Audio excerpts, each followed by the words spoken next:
I've got a new commission in this week. It's to build a sandwich board sign for a shop that's going to sit outside the storefront. So for those of you that don't know what a sandwich board sign is, it's one of these sort of signs. It'll sit on the ground on the street, and then you've got a board here with some kind of advertising, or in this case, they want to use chalkboard so that they can write on it and change it up whenever they want. So what I'm going to do is make a simple frame out of some merbau using some mortise and tenon joinery. And then on the inside, I'm going to get a piece of MDF and paint that with chalkboard paint. It'll basically create a chalkboard like this, and they can write on it and use it however they like.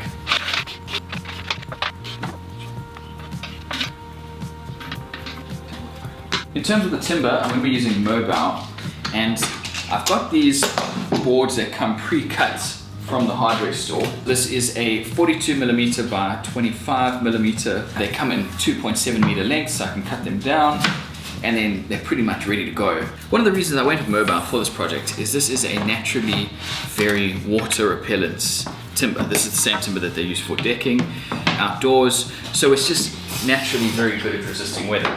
I have checked with the customer, and the sandwich board is not going to be in the sun, or it's not going to have any chance of getting rained on. So this timber probably, it's not going to be stretched too much, it's not going to be put to the test, but I know it's going to continue to look good for years to come. The other important thing is, you may have noticed I said I'm using MDF. The only reason I'm getting away with this is because it's going to be undercover out of the rain. I'm going to be sealing the entire thing up with some good quality primer, and that'll stop any just general moisture in the air from affecting the MDF. And because it's not going to be getting hit by any torrential downpours, it's going to be fine for this application. To cut these mortise and tenons, I'm going with a method that I've used many times before, so I know that it works. And it all starts by marking a center line in the board. Once I've got this, I go over to the drill press, where I hog out the majority of the material using a drill bit about 1 millimeter or 2 smaller than the final diameter of the hole that I want. I also make sure to set the drill press to only go as deep as I want the tenon to be. Then I take it back to the workbench, where I'll use a router and a fence to cut the inside final edge of that mortise.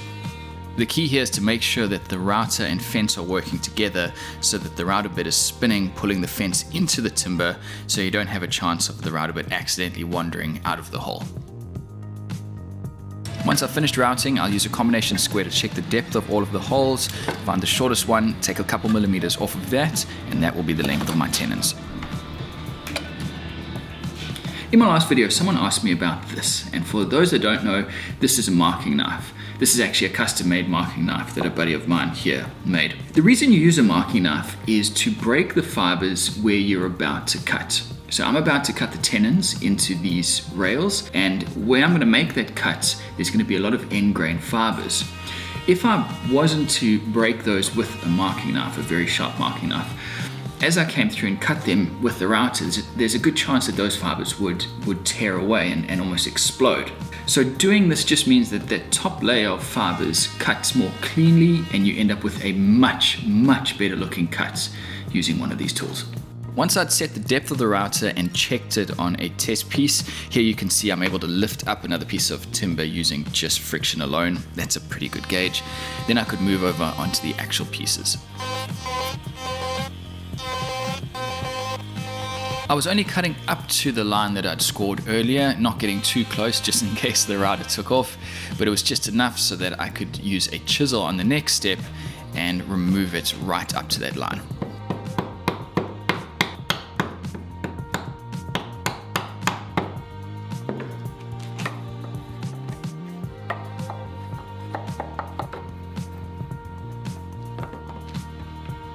Then I could use a bandsaw to cut off the shoulders of the tenon, and then using some sandpaper, I rounded over the leading edge. This would just make it a little bit easier to slide the tenons into the mortises and line them up.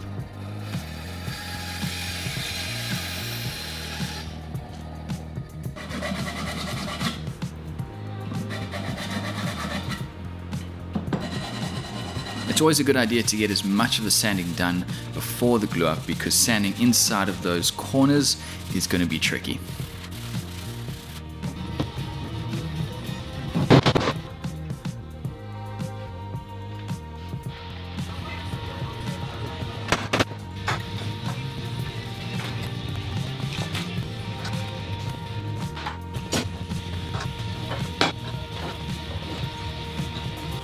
That might be one of the worst glue-ups I've ever done. I think this is a good case for why your mortise and tenon joinery shouldn't be too tight, because I was basically fighting these joints to get locked in the entire glue up. So if they were a bit looser, there would have been more space for the glue to flow between the joints and act like a bit of a lubricant, and I wouldn't be fighting it the whole way. They'd be sliding in a bit easier. But at the end of the day, when this glue does set, I'm pretty sure these are going to be rock solid, and they're all square, so that's the main thing. The timber's been drying now for about 2.5–3 hours, so I've taken it out of the clamps and I'm going to finish it now. I'm going to be using some pale boiled linseed oil for this. It's an external piece, so it doesn't need to be the finest finish, it just needs to be something to protect the wood, and boiled linseed oil will be fine for that.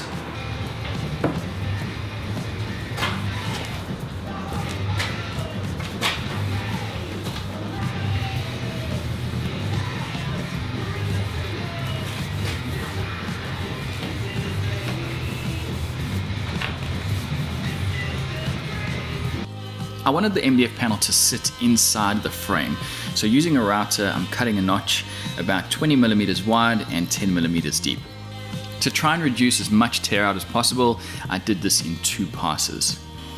Here you can see, because of the fence, I can't actually do this entire bottom rail, so I had to remove the fence, mark off the lines with the marking knife, and then freehand a section of it.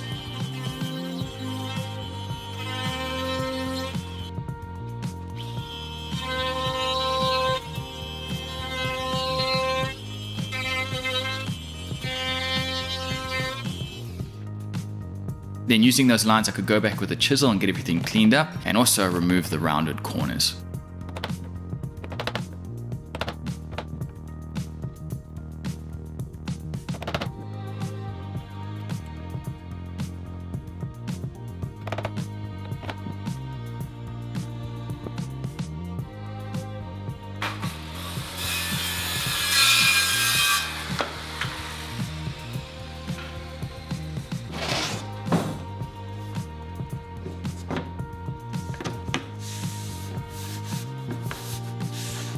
This is the primer that I was talking about earlier, and it's a new product for me. Normally I would use a water-based primer, but this was a methylated spirits or solvent-based primer, and I was quite impressed with the results. MDF is one of those materials that sucks in paint really quickly, so if you don't use a good primer, and I've been caught by this before, you'll end up going through twice the amount of paint trying to get a good finish. I used a total of 4 coats of this chalkboard paint, and before the last coat I went over it with 600 grit paper to get a smooth finish.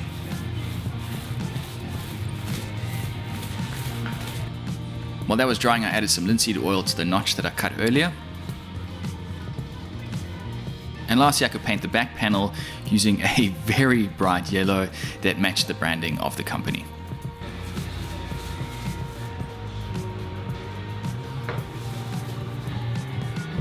One of the ideas behind this design was to make the panels removable. I had thought about possibly floating the panels inside the frame, but then you wouldn't be able to remove it.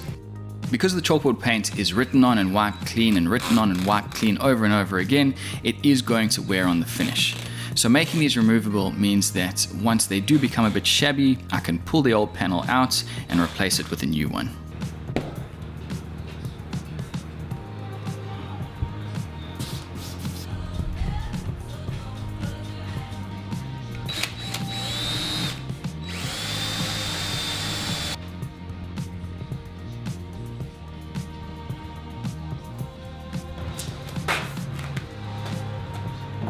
Before installing the hinge, I spaced out the 2 boards using some of these 1.5mm spacers. This will just hopefully stop the 2 panels from binding as they close once the wood starts expanding and contracting.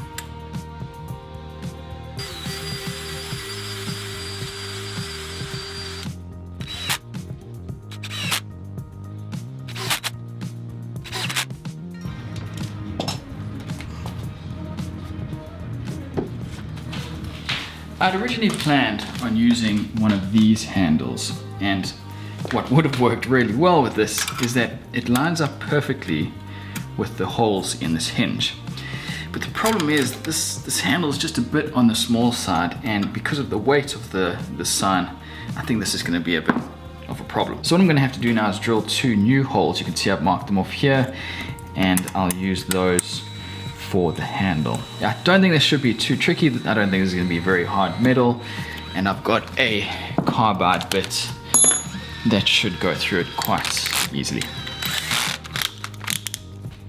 And that was it. It was done. Before dropping this off the client, I did have one concern, and that was the weight. They had said to me as part of the brief that they wanted it heavy enough so that it didn't fall over, but not too heavy that they couldn't lift it. And that was a bit of a vague description. In hindsight, what I really should have done is gone into more detail and really worked out exactly what was too heavy or too light, instead of just leaving it at this vague number.